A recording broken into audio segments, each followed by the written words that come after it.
ba itong nangyayari sa Maynila ngayon? Especially dito sa Binondo Intramuros Bridge. Puno na ng basura. Naging tambayan na ng adik. Dumi ng tao. Tadtad pa ng mga vandalism. At ngayon naman ay ginawa na ring racetrack. Bakit naman ganito? Ginawa niyo ng Marilaki. Wala na bang pangil ngayon yung mga tagapamahala?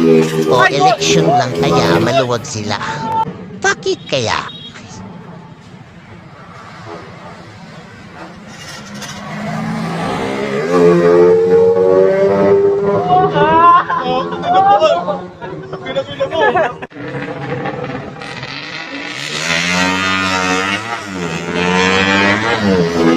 Ay!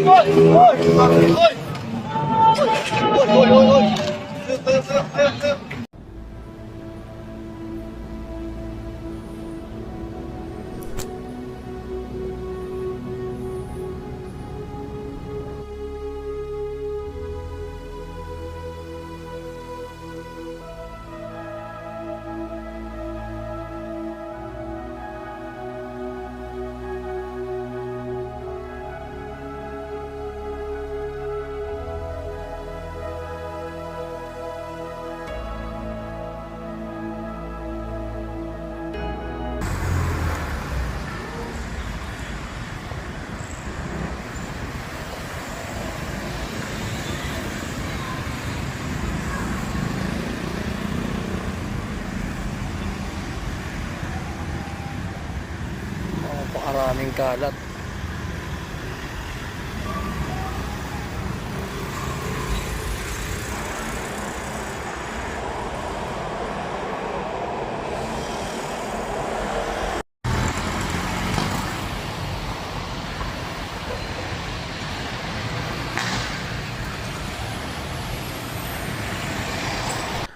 So kanina nandun tayo sa may kabilang side, dun sa may Binondo side. Ngayon naman ay nandito tayo sa may Intramuros side. At ito, yung tulay na papanik. Nakita nyo naman, both side. Ito nga, puno ng vandalismo. Yan talagang sobrang binaboy na.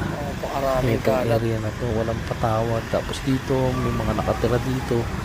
Napakabaho at napakapanghi sa lugar na. Dito na sila dumudumi, dito na sila gumagawa ng mga kababalaghan dyan, nagpaparami. Ayun, makita nyo, sobrang dami, sobrang kalat.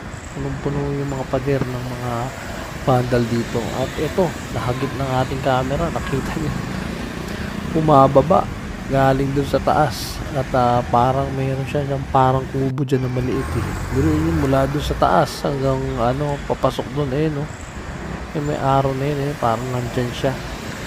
Bukod pa dyan, may mga street dweller din dun sa tulay na bago pumanik dyan sa area na yan. Ipapakita ko rin sa inyo.